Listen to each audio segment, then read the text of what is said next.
महाराजा रणजीत सिंह पंजाबी 17801839 पंजाब प्रांत के राजा थे। वे शेरे पंजाब के नाम से प्रसिद्ध हैं।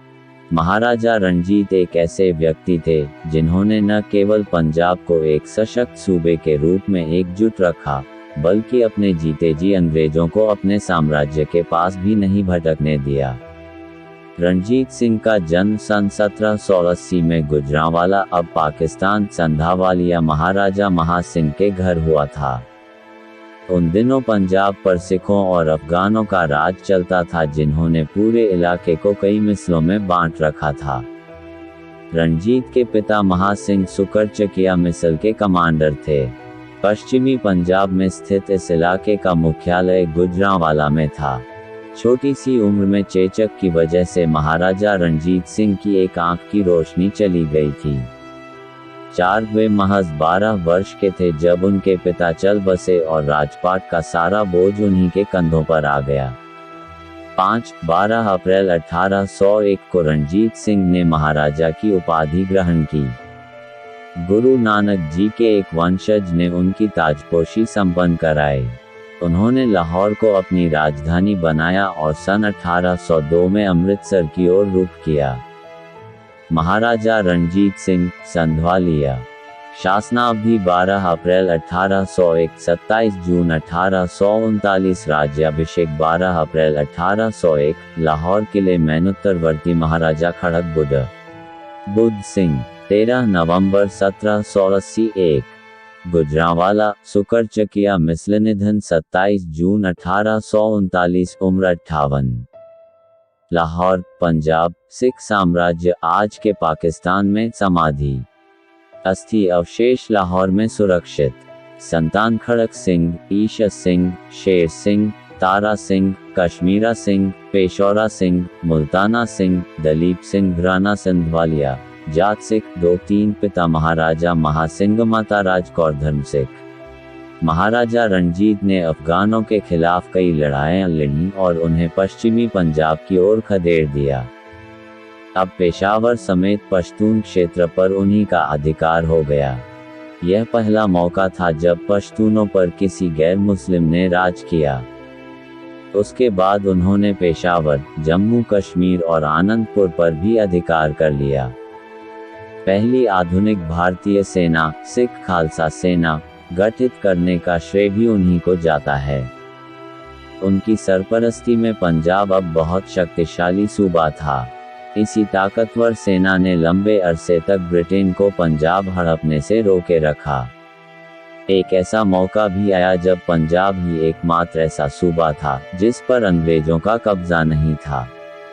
ब्रिटिश इतिहासकार J.T. व्हीलर के मुताबिक अगर वह एक पीढ़ी पुराने होते तो पूरे हिंदुस्तान को ही फतह कर लेते। महाराजा रणजीत खुद अनपढ़ थे, लेकिन उन्होंने अपने राज्य में शिक्षा और कला को बहुत प्रोत्साहन दिया। उन्होंने पंजाब में कानून एवं व्यवस्था कायम की और कभी भी किसी को मृत्युदंड नहीं दिया। 6 उनका सूबा धर्मनिरपेक्ष था। उन्होंने हिंदुओं और सिखों से वसूले जाने वाले जजिया पर भी रोक लगाई। कभी भी किसी को सिख धर्म अपनाने के लिए विवश नहीं किया। उन्होंने अमृतसर के हरिमंदिर साहिब गुरुद्वारे में संगमरमर लगवाया और सोना मढ़वाया, तभी से उसे स्वर्ण मंदिर कहा जाने लगा। बेशकीमती हीरा कोहिनूर महाराजा रणजीत सिंह के खजाने की रौनक था। सन 1839 में महाराजा रणजीत का निधन हो गया। उनकी समाधि लाहौर में बनवाई गई, जो आज भी वहां कायम है। उनकी मौत के साथ ही अंग्रेजों का पंजाब पर शिकंजा कसना शुरू हो गया। अंग्रेज सिख युद्ध के बाद 30 मार्च 1849 के दिन पंजाब को ब्रिटिश साम्राज्य का अंग बना लिया गया और कोहिनूर महारानी विक्टोरिया के हुजूर में पेश कर दिया गया। रणजीत सिंह का जन्म सन 1780 में जट सिख जाट परिवार में हुआ था। 7, 8, 9, 10 महासिंह के मरने पर रणजीत सिंह 12 वर्ष की अवस्था में मिसल सुकरचकिया के नेता हुए। सन 1798 में जमान शाह के पंजाब से लौट जाने पर उन्होंने लाहौर पर अधिकार कर लिया। धीरे धीरे सतलज से सिंधु तक जितनी मिसलें राज कर रही थीं, सबको उन्होंने अपने वश में कर लिया। सतलज और यमुना के बीच फुल्कियों मिस्र के शासक राज कर रहे थे। सन 1806 में रणजीत सिंह ने इनको भी अपने वश में करना चाहा, परंतु सफल न हुए। रणजीत सिंह में सैनिक नेतृत्व के बहुत सारे गुण थे।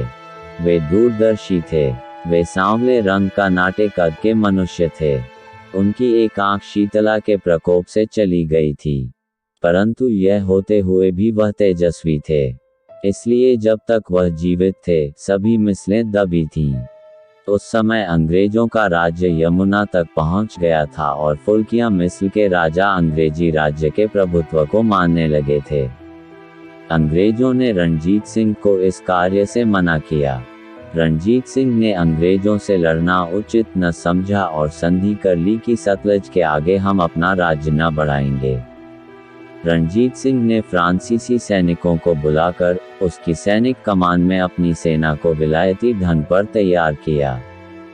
अब उन्हें पंजाब के दक्षिणी, पश्चिमी और उत्तरी भागों पर आक्रमण करना प्रारंभ किया और 10 वर्ष में मुल्तान, पेशावर और कश्मीर तक अपने राज्य को बढ़ा लिया।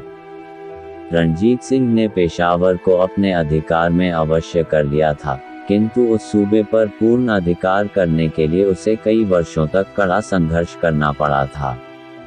वह पूरे पंजाब का स्वामी बन चुका और उसे अंग्रेजों के हस्तक्षेप का सामना नहीं करना पड़ा। परंतु जिस समय अंग्रेजों ने नेपोलियन की सेनाओं के विरुद्ध सिखों से सहायता मांगी थी, उन्हें प्राप्त न हुई। रणजीत सिंह ने सन 1808 में अपनी महत्वाकांक्षी सास सदाकौर के नाम पेशावर का राज्य परिवर्तित कर दिया था, क्योंकि यह अंग्रेजों की एजेंट महिला थी। रणजीत सिंह ने अपनी कुचक्रप्रिय सास से झगड़ा करके उसे कैद कर लिया था और हवदनी के गढ़ को अपने अधिकार में कर लिया था। ब्रिटिश सेना की एक टुकड़ी ने बंदी विधवा सदाकौर को छुड़ाया और अधिकार को वापस दिलाया। ब्रिटिश सेना के साथ रणजीत सिंह किसी प्रकार का झगड़ा नहीं चाहते थे। सन 1835 में महाराजा रणजीत सिंह ने काशी विश्वनाथ मंदिर को 1 टन सोना दान किया, जिससे उसके ऊपरी भाग पर स्वर्ण पत्र जड़ा गया। अंग्रेजों की तरफ से संधि की शर्तों को भंग करने का आरोप लगाया जा सकता था, इसलिए चुपचाप मौन रहकर उसने तैयारियां प्रारंभ की थी। फिर भी 1809 में लॉर्ड मिंटो से संधि कर ली। यद्यपि इस संधि से महाराज को सिखों में बहुत अपमानित होना पड़ा था। उपर्युक्त संधि के कारण पंजाब के अफगानी राज्य तथा अफगानिस्तान को कुछ हद तक आतंकित कर सके थे। 1802, 1806 तथा 1810 में मुल्तान पर चढ़ाई की और अधिकार कर लिया एवं शाह शुजा से संधि करके अपने यहाँ रखा और उससे 1 गिलास पानी के लिए कोहिनूर हीरा प्राप्त किया। 1811 में काबुल के शाह महमूद के आक्रमण की बात सुनकर और यह जानकर कि महमूद का इरादा कश्मीर के शासक पर आक्रमण का है, उसने कश्मीर पर आक्रमण कर दिया ताकि महमूद को वापस जाना संभव हो जाए और उसकी मित्रता भी इसे मिल जाए। कश्मीर के बाद इसने पेशावर पर 1822 में चढ़ाई कर दी। यार मोहम्मद खां अफगानियों का नेतृत्व करता हुआ बहुत बहादुरी से लड़ा, लेकिन अंत में पराजित हुआ। इस युद्ध में सिखों का भी बड़ा नुकसान हुआ।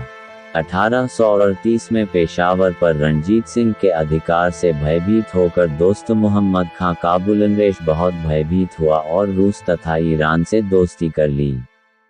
इस बात को ध्यान में रखकर अंग्रेजों ने स्वयं रणजीत सिंह तथा शाह शुजा के साथ एक त्रिगुट संधि कराई। महाराजा रणजीत सिंह अस्वस्थ हो रहे थे। 1838 में लकवा का आक्रमण हुआ। यद्यपि उपचार किया गया और अंग्रेज डॉक्टरों ने भी इलाज किया, लेकिन 27 जून 1839 को उनका प्राणांत हो गया। वे उदार हृदय भी थे। काशी विश्वनाथ मंदिर पर जो स्वर्ण पत्र आज दिखाई देता है, वह उसकी काशी यात्रा तथा उदारता का परिचायक है। उसने दान के लिए 47 लाख रुपए की संपत्ति अलग कर रखी थी। जगन्नाथ मंदिर पर भी वह कोहिनूर हीरा चढ़ाना चाहते थे, लेकिन उस हीरे को तो विदेश में जाकर छिन्न भिन्न होना था। महाराजा के बाद सिखों के आपसी वैमनस्य, राष्ट्रद्रोह तथा अंग्रेजी कूटनीतिज्ञता का जवाब न देने की असमर्थता से सिख राज्य मिट गया। बात सन 1812 की है। पंजाब पर महाराजा रणजीत सिंह का एक छत्र राज्य था। उस समय महाराजा रणजीत सिंह ने कश्मीर के सूबेदार अता मोहम्मद के शिकंजे से कश्मीर को मुक्त कराने का अभियान शुरू किया था। इस अभियान से भयभीत होकर अता मोहम्मद कश्मीर छोड़कर भाग गया। कश्मीर अभियान के पीछे एक अन्य कारण भी था। अता मोहम्मद ने महमूद शाह द्वारा पराजित शाह शुजा को शेरगढ़ के किले में कैद कर रखा था। उसे कैदखाने से मुक्त कराने के लिए उसकी बेगम वफा बेगम ने लाहौर आकर महाराजा रणजीत सिंह से प्रार्थना की और कहा कि मेहरबानी कर आप मेरे पति को अता मोहम्मद की कैद से रिहा करवा दें। इस एहसान के बदले बेशकीमती कोहिनूर हीरा आपको भेंट कर दूंगी। शाह शुजा के कैद हो जाने के बाद वफा बेगम ही उन दिनों अफगानिस्तान की शासिका थी।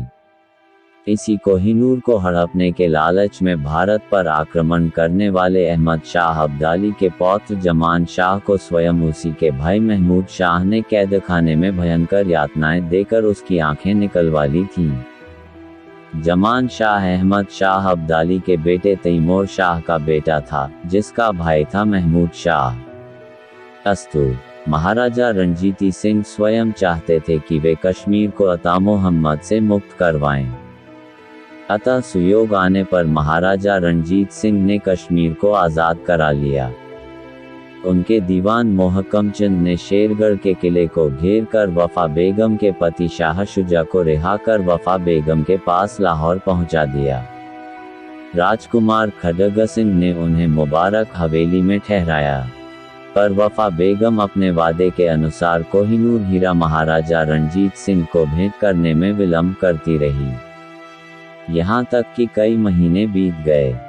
जब महाराजा ने शाह शुजा से कोहिनूर हीरे के बारे में पूछा तो वह और उसकी बेगम दोनों ही बहाने बनाने लगे। जब ज्यादा जोर दिया गया तो उन्होंने एक नकली हीरा महाराजा रणजीत सिंह को सौंप दिया, जो जौहरियों के परीक्षण की कसौटी पर नकली साबित हुआ। रणजीत सिंह क्रोध से भर उठे और मुबारक हवेली घेर ली गई। 2 दिन तक वहां खाना नहीं दिया गया। वर्ष 1813 की पहली जून थी जब महाराजा रणजीत सिंह शाह शुजा के पास आए और फिर कोहिनूर के विषय में पूछा। धूर्त शाह शुजा ने कोहिनूर अपनी पगड़ी में छिपा रखा था। किसी तरह महाराजा को इसका पता चल गया, अतः उन्होंने शाह शुजा को काबुल की राजगद्दी दिलाने के लिए गुरु ग्रंथ साहब पर हाथ रखकर प्रतिज्ञा की। फिर उसे पगड़ी बदल भाई बनाने के लिए उससे पगड़ी बदलकर कोहिनूर प्राप्त कर लिया। पर्दे की ओट में बैठी वफा बेगम महाराजा की चतुराई समझ गईं। अब कोहिनूर महाराजा रणजीत सिंह के पास पहुंच गया था और वे संतुष्ट थे कि उन्होंने कश्मीर को आज़ाद करा लिया था। उनकी इच्छा थी कि वे कोहिनूर हीरे को जगन्नाथपुरी के मंदिर में प्रतिष्ठित भगवान जगन्नाथ को अर्पित करें। हिंदू मंदिरों को मनो सोना भेंट करने के लिए वे प्रसिद्ध थे। काशी के विश्वनाथ मंदिर में भी उन्होंने अकूत सोना अर्पित किया था, परंतु जगन्नाथ भगवान पुरी तक पहुंचने की उनकी इच्छा कोषाध्यक्ष बेलीराम की कुनीति के कारण पूरी न हो सकी। महाराजा रणजीत सिंह की मृत्यु के पश्चात अंग्रेजों ने सन 1845 में सिखों पर आक्रमण कर दिया।